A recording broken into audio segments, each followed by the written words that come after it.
Maintenant, tout le monde est pressé. C'est vrai, hein? Mais dans le temps, les gens prenaient le temps. On l'avait vu dans des... Bonjour et bienvenue, vous êtes en direct sur KWZ TV Lozère. Non, allez-y. Sari muspaures package. Allez, traduisez. Sari muspaures package. Je serre, j'approche, je rapproche de moi. Saroter, ça veut dire viens à côté de moi. Saroter madrolo, ça veut dire viens à côté de moi. Ah, c'est ça. Hein? Alors, Sari muspaures package et dabali. Et je, dabali. Eh ben voilà, mais quand même. Et je descends. Al rebeire. Bon, ça, tout le monde sait ce que c'est. Al rebeire. Au revoir. Pourtant, vous savez qu'il s'était disputé un petit peu dans le trajet avec le chauffeur du taxi. Parce que le chauffeur du taxi était dans la résistance, lui était parti pour le STO, alors évidemment. Mais dis Luca Alfaire. Beni, viens. Allez pagar une beirat. Pagaré une beirat. On va boire, se payer un verre. Voilà, un verre. Ma tournée, ta tournée, etc. Allez, nous, al rebeire. Non? Ouais. En fait, elle espreissat détourna à l'usta. Imaginez, vous avez quitté la maison depuis 2 ans, d'un pied 12 ons, et tournas à l'usta. Cosficone. Le bronzo de l'auto saluegno. Le bruit de la voiture s'éloigne. Me trovi tout seul al miec del chami. Je trouve tout seul Vous voyez sur le chevalier. Et bien voilà, oui que vous y arrivez. C'est Roland Nuech. Bonjour à tout le monde, bonjour chers spectateurs de KWZ. Nous sommes en direct depuis le lycée Terre Nouvelle de Marvejols. Devant nous, Roland, qui est un enseignant de la langue occitane depuis 51 ans. Imaginez-vous, depuis 51 ans, ici au lycée Terre Nouvelle de Marvejols. On va passer quelques minutes avec eux ici pendant ce cours, avec ces élèves. Je crois que c'est leur 2e année d'occitan. Voilà, pour certains, c'est une langue qui sonne bien dans leurs oreilles, puisqu'ils l'ont sûrement entendu dans les familles. Mais ici, ils sont là pour perfectionner et surtout pour cette tradition et transmission de la langue occitane. Je vais interrompre l'enseignant dans une seconde pour parler un petit peu avec lui. Pourquoi dit poutou? Ça, c'est un mot qui est resté en français. Ah ça, les poutous, c'est bien. Ça, je suis d'accord sur les poutous. Allez, je vous interromps 2 secondes. Bonjour. On est où ici? Il se passe quoi? Alors, on est au lycée Terre Nouvelle, à Marvejols, et on est dans un cours d'occitan. Alors, c'est important, justement, comme ça, cette langue occitane, c'est une langue vivante. Je ne dirais pas que c'est important, je dirais que c'est primordial. Je dirais même que c'est vital. Pour des jeunes qui habitent ici, dans le monde rural, eh bien, pour les autres aussi, mais à plus forte raison pour ces jeunes-là qui vont travailler pas mal dans la ruralité, eh bien, c'est vital. C'est vital. Donc c'est pour ça que, tant que je peux, jusqu'à mon dernier souffle, j'essayerai de redonner à mes jeunes ce que mes parents m'ont donné sur les genoux. Ce qui est extraordinaire, c'est que vous m'avez dit tout à l'heure, quand on s'est rencontrés, on s'était déjà parlé, l'inspecteur ici, c'était un de vos anciens élèves. Oui, l'inspecteur d'Occitan, M. Christophe Cosse, est un de mes élèves. Je l'ai eu en 6e quand il était tout jeune, puis je l'ai retrouvé après en Occitan, en première et en terminale. Magnifique. Allez, je vous laisse un petit peu. Alors, le poutou, c'était quoi? Alors, le poutou, c'est le bisou. Ah bah ça j'avais compris ça. Voilà. La spotose, c'est les joues. Voilà. Vous avez vu comment c'est magnifique, cette langue occitane qui est vraiment magnifique. Et alors pourtant, moi, j'ai vraiment aucune attache historique et je suis tombé vraiment fan. Je vous laisse écouter avec grand plaisir et puis on va de temps en temps poser des questions. Chez nous, on en fait 3. À Paris, ils en font 4. Dans le Midi, ils en font que 2. Ils sont plus radins.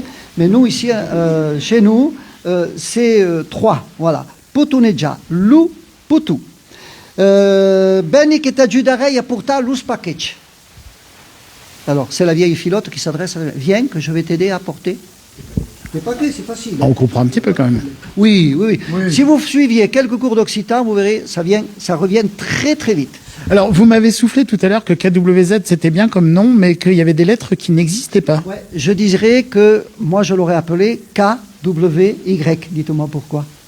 Il n'y a pas de Z. Ouais, non, mais les 3 lettres KWY, ce sont les 3 lettres qu'on ne trouve pas. Eh bien voilà, qu'on ne trouve pas. Alors, l'origine de justement la langue occitane? Alors, l'origine de la langue occitane, c'est la langue latine, bien sûr. Hein. Voilà. Mais après, ça a évolué différemment avec le français, etc. On pourrait faire des recherches un peu savantes. Mais l'origine, c'est une langue romane, hein, comme l'espagnol, l'italien, etc. Hein. Voilà. Allez, je vous laisse continuer quand même. On était sur la suite des poutous et des petits paquets à porter. Peu cher. Pourquoi en français on dit peu cher? Peu cher. Ça veut dire ça va pas grand-chose. Pecaire. Mon père, pecaire, aveva aucun den, a mai 30 liabo con fagio de ben. Mon père me disait ça. Mon père, peu cher, avec une dent, et même le bougeait quand il faisait du vent. C'était une petite chanson qu'on apprenait à l'époque aux enfants. Attendez, on va la chanter cette chanson, non? Mon père, pecaire, aveva aucun den, a mai 30 liabo con fagio de ben. Voilà. Magnifique. Ma sœur est pecaire avio. Voilà, c'était une façon, voilà, une comptine enfantine qui était belle. Bon, la tia maman sera contente. Ta mère va être contente. Bye. Donne-moi le paquet, te dis. Mais donne-moi tes baluchons, je te dis. À tout perdre, mais bon, accompagna. À tout perdre, elle veut m'accompagner à la maison, évidemment, elle est tellement contente. Birin sur la place. Alors, bira, ça veut dire faire demi-tour. On fait demi-tour sur la place. Lumi usta que c'est bei, de que ça cogne usta. Très bien, la maison. En français, il n'y a jamais de H, je vous ai dit en occitan non plus, au début des mots. Il n'y a jamais de H au début des mots. Alors, ustal, ça a donné hôtel, par exemple. Vous voyez, ustal, hôtel, après hôtelier, hospital, etc. Lusta, hôtelier. Lumi usta que c'est bei, de cos, japu. De que ça cogne japu. Ici, on ne dit pas une co, on dit une chi. Il y a quelques variantes dans l'occitan, suivant les départements, on arrive à s'y retrouver. Ici, on dit une chi, dans l'Aveyron, ils disent une co. C'est un chien, non? C'est pas ça? C'est un chien. Ah, vous avez vu un peu? Ben oui, mais c'est facile l'occitan, je vous dis. Des chiens, Jap. C'est pas Japan, hein? C'est pas made in Japan. Hein? Non, ils aboient, ils aboient.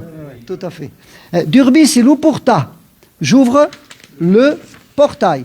À l'époque, les fermes, les grandes fermes de l'Aveyron dans Lozère, souvent il y avait un portail. Le soir, on fermait le portail, d'accord, et on était dans l'intimité de la ferme. Mama, mama. Vous voyez ce mot français, maman. Allez demander l'origine. Je vous l'ai dit, vous vous rappelez, hein? Mama, la mama, c'est celle qui fait tété. En français, mamelle, ça vient de là. Vous voyez, mama. Mama, ça veut dire tété. C'est pour ça que ça donne le nom maman. Vous voyez, mama. Cridi, souyaki, je suis là. Eslumi frère Félix, c'est mon frère. Félix. Quebelu primio, puis papa sortis de l'estaple. Traduisez. Papa est sorti de l'étable. Et voilà. Ouais, je vais finir, ça va me plaire. Je sens que ça va me plaire. Dites voir, jeune homme, là, ça vous semble familier cette langue, non? Vous connaissez un peu? Oui, je le connais. En fait. Ma grand-mère le parle et mon père aussi. En fait. Encore à la maison actuellement? Oui, en fait. Ils sortent quelques mots, mais ils le parlent couramment. En fait. Donc pour vous, c'est une sonorité, une musique, une musicalité, on va dire, qui vous est familière. Mais je l'ai toujours entendu quand j'étais petit, quoi. Alors, c'est... On connaît certains mots, ils les emploient encore certains. Et pour vous, c'était logique justement de suivre ces cours? J'ai toujours fait de l'occitan depuis le primaire et je continue tant que je peux. Allez, magnifique, allez, je vous laisse continuer ce cours. Vous avez vu un peu comment c'est bien? Que vous laisse dire des mailles, une poteau et un fatch. Allez, un autre de plus. On est paradin. Le papa, la maman, un bisou. Montez les escaliers. Nous montons l'escalier. Dans les fermes, différemment, dans les fermes aveyronnaises et lozériennes, elles étaient conçues différemment. Dans les fermes aveyronnaises, souvent, la maison d'habitation était au premier étage. En bas, il y avait l'étable, etc. pour la chaleur. La chaleur montait, donc, dans la cuisine. Et donc, il y avait un escalier extérieur pour monter jusqu'à la cuisine. En Lozère, la plupart des fermes, il y avait la cuisine, après une souillarde, c'est-à-dire une pièce un petit peu différente à côté pour faire l'intermédiaire, et ensuite l'étable. Donc l'étable était à côté, et la grange par-dessus. Dans l'Aveyron, c'était une conception un peu différente. Hein. Ouais. Comment c'est chez toi? C'est comme ça? C'est la lozérienne. Ah, c'est la lozérienne. Voilà, d'accord. Res, alors, Félix va tirer des billes. Félix va, son frère, tirer du vin. À l'époque, à la cave, chez vous c'est encore comme ça, non, ça m'étonnerait. À la cave, il y avait le tonneau.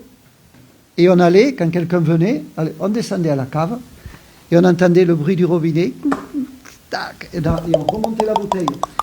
Exactement. Je le fais bien, hein. Ah ouais, pas mal, hein. Voilà.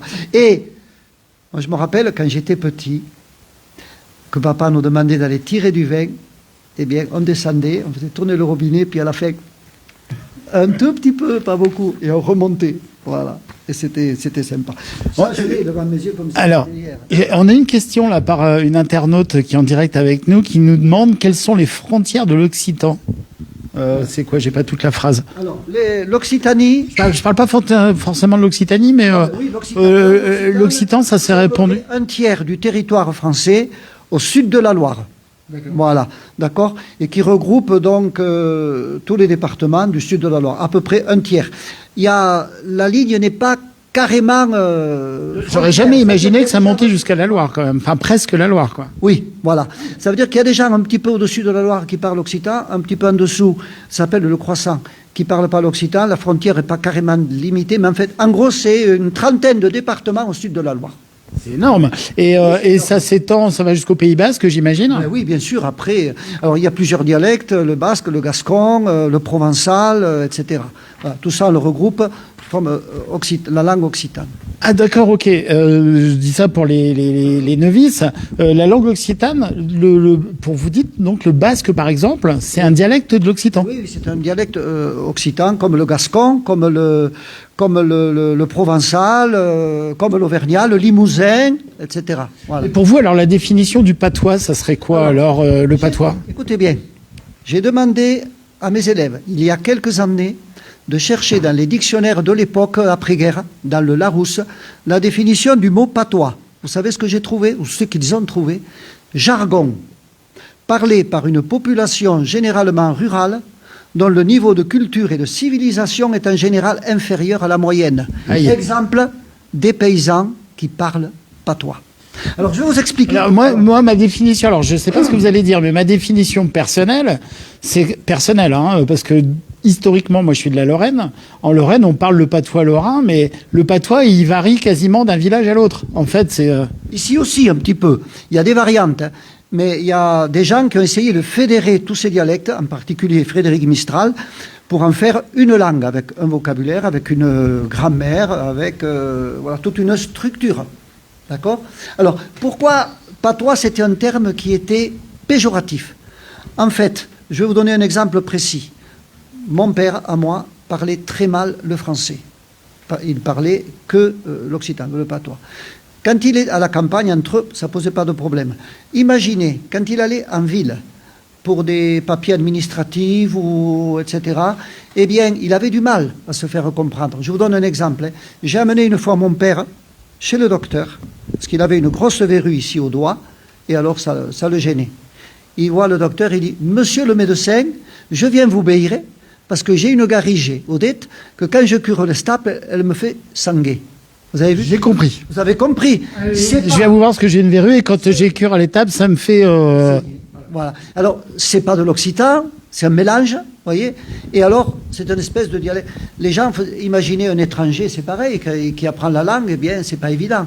Alors, les gens, les bourgeois, en profitaient pour dire, vous avez vu comment il sait même pas parler, il parle même pas correctement, ni l'occitan, ni le français. Voilà. C'est là qu'est venu le mot patois, quoi. Moi, je dirais, parler le français, mais surtout pas toi. Tout à fait. Alors, il y a Michel Roche, qui est correspondant chez KWZ TV Lozère aussi.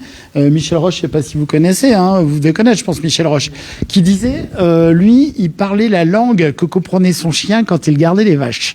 C'est pas bête. Ça, je trouve que c'est assez représentatif. Allez, je vous laisse continuer. Allez, je continue. Voilà. Allez, on y va. Alors, esanado daigo à la fonte de Giulio. Ma mère est allée chercher de l'eau à la fontaine de Julie. Il faut savoir qu'on est après-guerre. Il n'y avait pas l'eau courante à la maison. Moi, je me rappelle, chez moi non plus. On n'avait pas les toilettes. Hein. On n'avait pas l'eau courante, on n'avait pas l'eau chaude, bien sûr. Hein. Donc, on n'avait pas de douche. C'était pas évident. Hein. On n'avait pas les toilettes. Et alors, au moment du repas, souvent, ou avant, eh bien, maman nous disait, allez, va chercher de l'eau à la fontaine. Comme ça, on en avait pour se laver les mains et puis pour boire, quoi. À la fontaine du village. Et il y a 3 grandes innovations qui ont marqué l'après-guerre. Ça a été l'eau courante, l'électricité, bien sûr, et le gaz. Le gaz. Le gaz, ça a été important dans les bureaux, etc. Ça a été vraiment une révolution. Reso pas cambia di lusta. Rien n'a changé dans la maison. Lulo. De que ça colle une ulo? Ici on dit une ugo. De que ça colle une ugo? Une marmite. Ouais, une marmite. Si vous allez dans les calanques de Cassis, il y a une calanque qui s'appelle la calanque de Loul, c'est-à-dire en forme de marmite, l'eau tourbillonne. Loul bulli sul fioc. Lou fioc, le feu. Il y a des quartiers ici, chez nous, comme à Marvejols, qui s'appellent Fai Fioc. Hein? Et les gens écrivent Fioc, F-I-O-C. C'est une erreur. C'est de la langue latine, c'est comme en espagnol, fuego. C'est le U, hein? Seulement on le prononce presque I. Il y a un quartier de Marvejols qui s'appelle Fai Fioc, ça veut dire fait du feu, parce qu'il est très bien exposé au soleil. Et je vous avais expliqué qu'il y avait souvent des incendies, parce que les paysans, quand ils allaient cultiver les plateaux, eh bien, qui redescendaient dans la ville, qu'ils avaient les charrettes chargées avec les chevaux ou les bœufs ou les vaches, à la descente, ils étaient obligés de serrer les mâchoires des roues, ça chauffait, et c'est souvent qu'il y avait des départs de feu. Ça s'appelle faifioc. Voilà.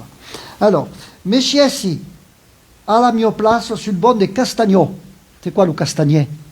En français, castagnet, vous en connaissez. C'est quel arbre? La châtaigne, la castagne. C'est la châtaigne.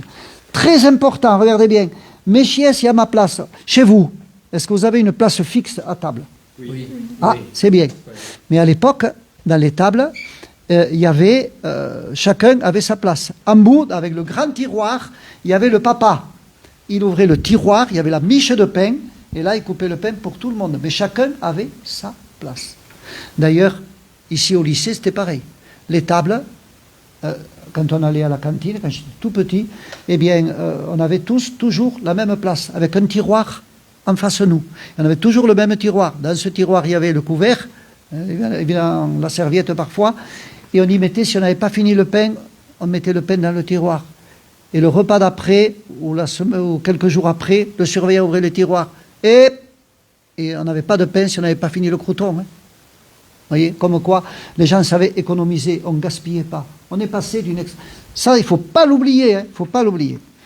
Alors, le papa cerco de beire, trinquen toutes ensemble. Mon père cherche des verres, on trinque, pas de problème.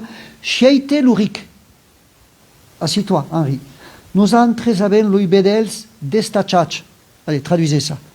C'est les vaches qui étaient détachées, non? Oui, on a les veaux détachés. Pourquoi les veaux sont détachés? Parce qu'ils sont en train de téter. Voilà, tout simplement. Voilà. Eu me voli pacheire. Je ne veux pas m'asseoir. Évidemment, qu'est-ce qu'il a mis d'aller voir les bêtes? Un paysan, c'est sûr, hein, il va voir ses bêtes. Davali à l'estaple. Vous voyez, je descends à l'étable. Je vous avais dit que la cuisine était à haut. Je descends à l'étable. Et Damon dit, papa, mais vous avez vendu les bios? Est-ce que vous avez vendu les bœufs? Voilà. À l'époque, l'outil de travail, c'était les bœufs. Hein. C'était important. Et on évaluait la grandeur d'une ferme, la valeur d'une ferme, au nombre de paires de bœufs. Alors, c'était des bœufs dressés. Soit les paysans les dressaient eux-mêmes, soit ils les achetaient, c'était beaucoup plus cher, ils les achetaient dressés. Et celui qui dressait les bœufs, c'était le bouvier ou le boyer en français. C'est de là que vient le nom de famille bien lozérien qui est boyer. Voilà. C'est-à-dire celui qui travaille avec les bœufs, qui dresse les bœufs avec le joug. L'homme passat, on les a vendus l'année dernière. Mas aben acampach aquelei burretus. C'est quoi une bourrette? C'est l'avant-vache. Très bien. Avant la vache. Très bien. Avant qu'elle fasse le veau, une génisse. Et une bourretus, c'est un broutard, un jeune. Justement pour le dresser. Je vais vous expliquer comment dresser les bœufs. Un joug à 3 places. Alors, très bien. Et il mettait au milieu des 2 qui étaient déjà dressés, il mettait le jeune bœuf, donc le broutard, comme vous les dressez. Il était obligé, évidemment, de marcher au rythme des autres. Voilà. Et la vache Mariuelio, la Vespamaille et la vache Mariuel. Je ne sais pas si c'est encore vrai chez vous, toutes les vaches avaient un nom. Encore, oui. Maintenant, on les reconnaît souvent, les agriculteurs, j'en reviens pas, ils ont une mémoire phénoménale, rien qu'avec le numéro de la médaille. Mais à l'époque, c'était pas ça. Mais toutes les vaches avaient un nom. Alors, comment ils attribuent Souvent les deux encore, hein, maintenant. les deux. Je connais des éleveurs, en l'occurrence, ils ont une centaine de vaches laitières, et elles ont pour beaucoup des noms, et c'est vrai qu'ils connaissent tous les numéros des... Oui, absolument. Et les ferradous dans tout ça, c'est occitan, ça, ferradou Un ferradou, c'est un tiroir, hein, dans une table. Alors, je me suis mal exprimé. Un ferradou. Un ferradou. Je sais ce que c'est, mais c'est occitan ou c'est... C'est un occitan. Un ferradou, en français, on dit un... Ah non. Un travail. C'est le travail. Ce que vous voyez encore dans les villages, on en voit encore qui sont restés. Hein. Voilà. Un ferradou. Alors ça s'appelait un ferradou parce que c'était pour ferrer les animaux qui n'aimaient pas ça. En français, on appelait ça un travail parce que ça perturbait les bêtes.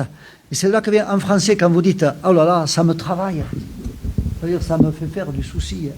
Voilà. Vous vous rendez compte, hein, on ferrait les bœufs. C'était tout un art aussi, il fallait savoir le faire. Hein. Mais comme c'était des outils de travail, comme ils marchaient sur le dur, il fallait que les sabots soient bien ferrés. D'ailleurs, vous remarquerez, les bêtes ne sont pas si bêtes que ça.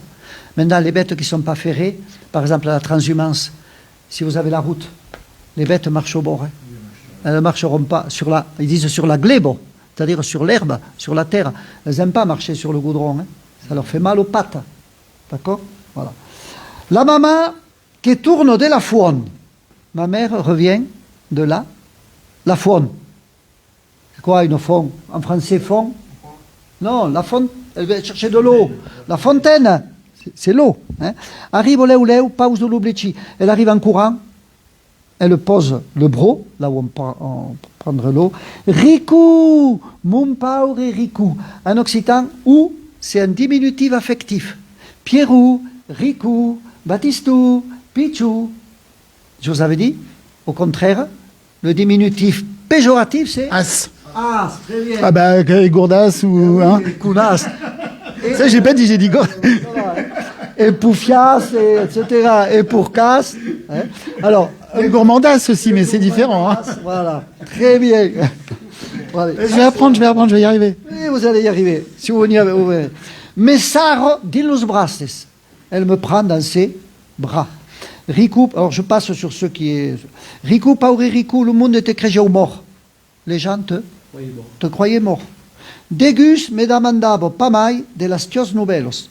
Personne ne me demandait plus de tes nouvelles. Alors, en occitan, dans les négations, ne, en français vous dites ne pas, ne plus, ne point, etc. En occitan, il n'y a jamais le ne, mais il y a toujours le pas. Alors, je ne marche pas, marchi passe. Je ne marche pas beaucoup, marchi passe gaire. J'en veux pas beaucoup, nebo boli passe bel cop. Vous voyez, mais il y a toujours le pas. En français, les négations ne pas. Pourquoi on dit ne pas? Ça veut dire je ne marche même pas un pas. Ils disaient, les anciens, je ne bois goutte. Maintenant, vous dites je ne bois pas. Ça n'a pas de sens. Ils disaient je ne bois goutte. Je ne mange mi. Toc toc, bonjour. Il y a des Scooby-Doo par là, sous la casquette. Il y a 500 Scooby-Doo. Ah ouais, attendez, je vous montre. Faut que je vous montre le jeu de clés quand même de notre enseignant favori. Regardez, 3000 Scooby-Doo. Il vous racontera ça une prochaine fois. Donc je vous rappelle, on est en direct depuis le lycée Terre Nouvelle de Marvejols sur un cours en occitan qui est passionnant. On a Bernard Régnier qui nous dit que c'est remarquable comment aimer une langue et l'aimer l'apprendre avec la vie en prime. Bravo. Et il y a plein de monde. Hein. On est plus de 40 en direct tout de suite et il y a beaucoup de monde qui transite. Alors, je ne vais pas dire trop de... Non, il faut finir avec des as. Degus me demandava pas mai de las tios novelos. Beniame yeu. Yeu. Ça veut dire quoi, yeu? Moi, en espagnol. Yo, en anglais. Hi. Voyez? Bon. Que souparelleu. On va bientôt souper. Attention, à la campagne, le souper, je me rappelle, quand j'étais petit, devant moi, il y avait un bol. C'est tout. Un bol de soupe ou un bol de lait. On mangeait très peu le soir. D'ailleurs, c'est resté le nom souper. Pourquoi? Parce que le plat principal, c'était la soupe. Voilà. Par contre, on goûtait copieusement. Voilà. Mais après, c'était pour la santé, c'était bon. Hein. Voilà. Mesciesi d'abord l'ufioc. Je m'assois devant le feu, très bien. Et le copo de trempos di la soupière. Ah, ça c'est important. Et le copo de trempos. De cosa coino trempo? C'est un morceau de pain. Alors, maman mettait la soupière, elle coupait des morceaux de pain dans la soupière, et après, qu'est-ce qu'elle faisait? Elle y versait, au moment de manger, le bouillon chaud.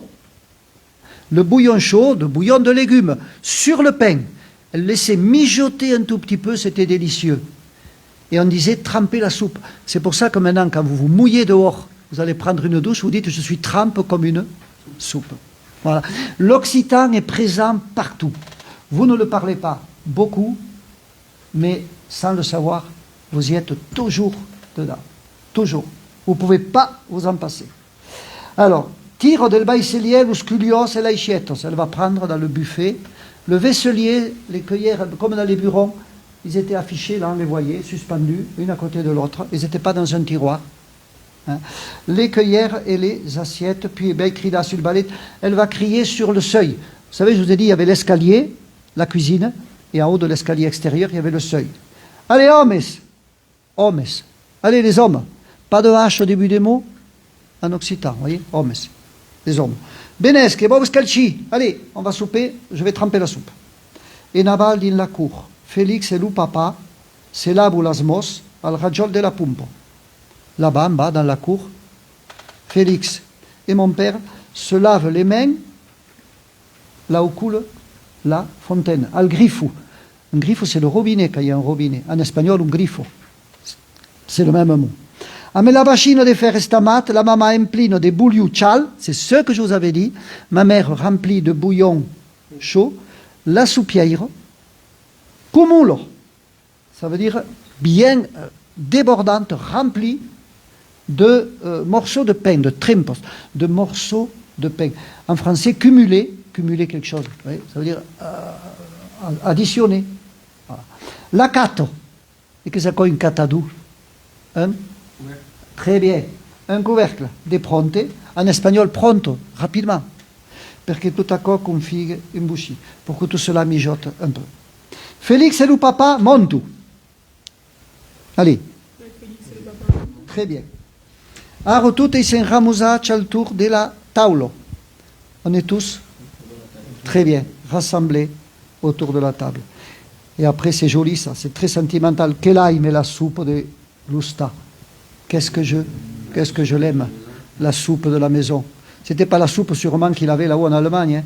Là, il devait planter la cueillère et elle restait plantée debout. Hein. Voilà, elle restait plantée. La sulo vertadiero suppo.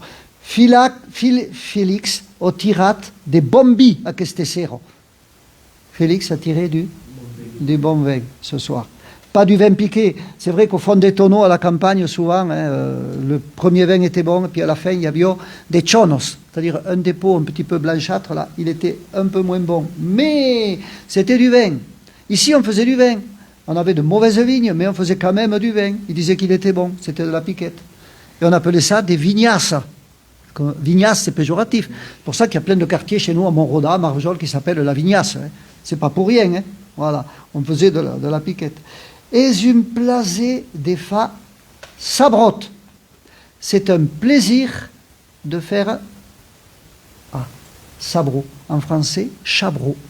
C'est quoi? Ça, c'est quand on reboit un petit coup de vin dans la soupe, non? Exactement. Mais vous êtes doués, franchement. Ah bah tiens, non mais on a les mêmes en Lorraine, on fait chabro aussi. On dit chabro d'ailleurs. Eh ben oui, chabro. Oui, comme quoi, il n'y a pas de limite dans les cultures. Hein. C'est bien. Hein. Alors, c'est un plaisir de faire chabro. Mettre des billes dans la soupe. Surtout quand c'était une soupe bien grasse, avec un bon morceau de lard. On dit le lard, on dit l'ubaku. Les Anglais disent le bacon. Ouais, c'est pas pour rien. Ah, ça revient. Ouais. Oui. Alors, juste une petite question. On prononce toutes les lettres. Quand il y a des lettres qui sont écrites, on les entend. Voilà. Par exemple, quand il y a un A et un I, en français, ça fait E. En occitan, ça fait AI. plus logique, hein. Voilà. Un exemple tout simple qu'on entend souvent ici en Lozère, sur les troncs, un tronc d'arbre. Oui. On dit les troncs ici. Les troncs. Voilà. Après, c'est resté en français, bien sûr, hein. Ceux qui parlaient occitan, qui parlent français, ont gardé de certaines habitudes, hein. Voilà. D'accord. Ou les gens, par exemple, souvent ici en Lozère, on dit les gens. Oui, les gens. Voilà. On dit les gens au lieu de dire les gens, parce que le S en occitan se prononce aussi à la fin. Voilà. Gaire. Là, vous avez juste parli pas gaire. Je ne parle pas beaucoup. Gaire. En français, on dit guerre. Hein, en occitan, on dit AI. Gaire. Et Pabrico des bons. J'ai pas du tout d'énergie. Il est crevé, quoi. Il a voyagé pendant des mois. Souilas. Je suis là. Fatigué. Allez, baiten aliet, tiro, Riku. Allez, va-t'en. Au lit. Allez, Riku. L'utei fac. Je te l'ai fait. À la chambre bello. Dans la grande chambre. Dans beaucoup de familles, chez moi c'était le cas, on avait une seule chambre. Papa, maman et les enfants dormaient dans la même chambre. Maintenant, vous voyez, tant mieux. Ça a évolué aussi dans le bon sens. Parce que chacun a plus d'intimité. Mais à l'époque, c'était comme ça. Bosque te beni mena. Tu veux que je vienne t'amener? C'est pas la peine, maman. C'est pas la peine, maman. Allez, reprenez, c'est un peu biscornu. Et l'opracom et bemena, pourtant elle vient m'amener. Mederopi. Ça veut dire quoi, mederopi? En espagnol, c'est quoi la ropa? Les habits. Donc, mederopi, je me déshabille. Carghi, haha, important aussi pour la culture. Carghi, une chamiso de telo. Je mets une chemise en toile. À l'époque, eh bien, les pyjamas, moi quand j'étais petit, on n'avait pas de pyjama. On mettait une chemise, une longue chemise jusque-là, avec un pan devant et un pan derrière. Il fallait faire attention. Hein. Vous comprenez pourquoi, hein. Voilà. Bien. Mais c'était comme ça. Juste, il n'y avait rien d'autre. Hein. Voilà. Un pan devant, un pan derrière. C'était quoi le faire attention? C'est pour le cagadou ou... Voilà, c'est ça. Il fallait faire attention de ne pas déchirer la chemise. Voilà. Que dormirei plat a queste sero. Allez-y. Je dormirai bien. A queste sero. Oui, ici ce soir. Ouais. Ce soir. Mais nous, d'un pied 12 ans, et pas dormi d'un cas de liège. Depuis 2 ans. Très bien. J'ai pas dormi dans un lit. Mais nous sommes ben pas. Mais non, le sommeil ne viendra pas. Suon, c'est le sommeil. À mes petits-enfants, même encore, je leur chante la berceuse. Suon, suon, beni, beni, beni, suon, suon, beni dandicon. Ça veut dire sommeil, sommeil, bien vite. Voilà. Et les petits, petit à petit, ils s'endorment au son de la langue occitane. Voilà. L'umatras de plumes estrochal. Le matelas de plumes. À l'époque, on faisait les matelas avec du duvet, ou avec de la paille, hein, des paillasses. On appelait ça des paillasses avec de la paille. Hein. Après, avec de la laine de mouton cardée. C'était déjà mieux. Mais bon, moi, on avait encore des paillasses. De temps en temps, on le décousait, maman, elle changeait la paille. C'est intéressant parce que quand vous dormiez, de temps en temps, à la chambre, vous sentiez quelque chose dans le dos, c'était une souris qui était à la paille. Voilà. Ah ouais, eh oui. Ça faisait des massages. Et voilà, ça faisait des massages, c'est pas bête. Hein. Alors, le matelas des plumes strochal, le linceul, c'est quoi un linceul? Qu'est-ce qu'il y a dans le lit? Les draps. En français, un linceul. C'est le mot français, vous voyez, linceul. Il faut savoir que la langue occitane, écoutez bien, a évolué depuis le latin différemment. Il y avait la langue des pauvres et puis la langue des riches. Par exemple, le mot latin, je ne sais pas moi, auscultare en latin, ça a donné ausculta, escuta en occitan, et chez les gens riches, ça a donné ausculté. Vous voyez? Bon, pastor en latin, ça a donné le pasteur dans la langue bourgeoise, ça a donné le pâtre. Vous voyez, voilà, l'occitan, on le voit là aussi. Hein. Bon.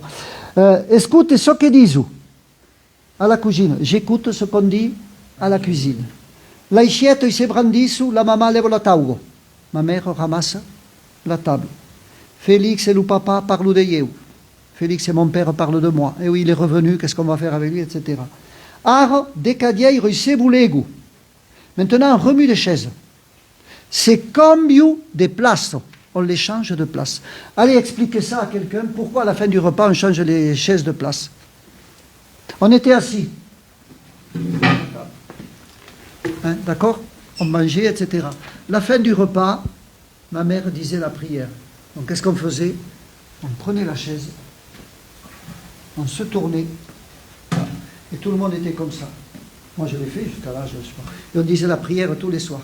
Et même si le voisin, par exemple, ou quelqu'un frappait à la porte, rentrait, il rentrait discrètement, il trouvait une chaise où il ne bougeait pas, il attendait qu'on ait fini la prière. C'était des traditions.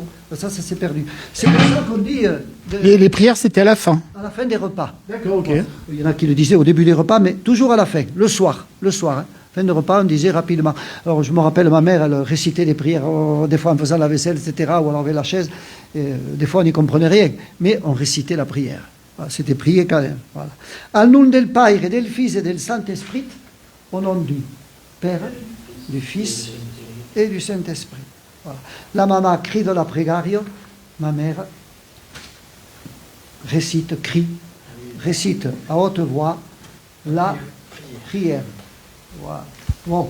Magnifique. Je vous rappelle, on est en direct depuis le lycée Terre Nouvelle à Marvejols et nous assistons à un cours d'occitan avec une légende ici. Hein. C'est une légende, votre professeur, hein, 51 ans d'enseignement de la langue occitane. Oui. Ben, écoutez, je suis tellement fier de mes élèves et tellement heureux. C'est presque ma seconde famille quand je viens ici. C'est avec plaisir. Voilà. Ma femme me prépare parce que je suis toujours habillé comme un bourrin. Hein. Franchement, à la maison, je travaille. Ce matin, je taillais les pierres, etc. Bon. Et puis, je me mets beau pour venir à l'école. Voilà. Comme à l'époque, hein, on mettait la tenue du dimanche pour aller à la foire ou en ville. Là, je mets ma tenue du dimanche pour venir avec eux. Et je les aime. Ça se voit et ça se ressent. Je crois que ça a sonné, non? Ça veut dire quoi? C'est la fin du cours? C'est moi la cloche. On est deux. Faites attention parce que je fais sonner les cloches, moi. D'accord. Bon, magnifique. Merci, hein, merci. Moi, je vais finir le direct comme ça. On se retrouvera bientôt. Et puis, avec grand plaisir sur la chaîne, je pense qu'on va vous proposer des émissions en occitan, si vous êtes d'accord, parce qu'il me semble qu'on a vaguement parlé de ça. Oui. Est-ce que ça vous brancherait bien? Ah oui, ça me brancherait. Moi, il n'y a pas de souci. Hein. Peut-être pour cette année, c'est un peu juste, mais pour les années à venir, faire une fois par mois, par exemple, une petite émission en occitan. Moi, je le fais pour la promotion de la langue. Hein. Faire connaître, voilà. Je crois que ce week-end, il y a les journées portes ouvertes au lycée Terre Nouvelle. Il faudra bien dire qu'il y a la langue occitane proposée aux élèves. Ça fait partie de ma vie, ça fait partie de leur vie, ça fait partie de notre vie. Comment on dit au revoir en occitan ou une petite phrase de fin pour les spectateurs? Alors, al rebeire, ou adiuchas, ça veut dire adieu, soyez adieu, comme on dit en français, adieu. Mais en occitan, en plusieurs mots, adiuchas, voilà. Ou al rebeire. Ou Alcop Québec. C'est ça ce que j'allais dire. Voilà. Alcop Québec, ça serait aussi bien. Alors, vous le traduisez comment? Comment? Alcop Québec. Alors, Al, A-L, plus loin Cop, C-O-P, avec un accent en occitan. Le O se prononce OU. Si vous mettez un accent grave, ça fait O. Q-E-B-V-E-N. Voilà. Tout simple. Et en traduction? En traduction, à la fois qui vient, à la prochaine fois. Avec grand plaisir. Merci, messieurs, dames. Merci beaucoup, les jeunes. Merci, monsieur. Donc, alors, on va finir sur ce magnifique drapeau ici. Peut-être une explication, non, sur ce drapeau? La langue, le drapeau, la croix de Toulouse, avec les 12 pointes. Alors, on peut y voir ce qu'on veut. Ça peut être les 12 signes du zodiaque. Ça peut être également les 12 apôtres, si on voulait. Hein. Et après, vous avez remarqué que les 4 bras sont de la même longueur parce que les cathares disaient que l'amour de Dieu était égal aussi bien au nord qu'au sud, à l'est qu'à l'ouest. Amen. Amen. Merci beaucoup. À retrouver très vite sur votre chaîne. Merci. Vous avez vu, c'était passionnant ici. Voilà, on est juste tous tombés amoureux. Et à l'image les spectateurs sont fans. Hein. Vous regarderez les commentaires par la suite. Au revoir tout le monde. Merci beaucoup. À bientôt sur votre chaîne KWZ TV Lozère. On vous réserve de très belles surprises. Je crois que vous l'avez compris. À bientôt. Nous avons assisté à ce cours en langue occitane.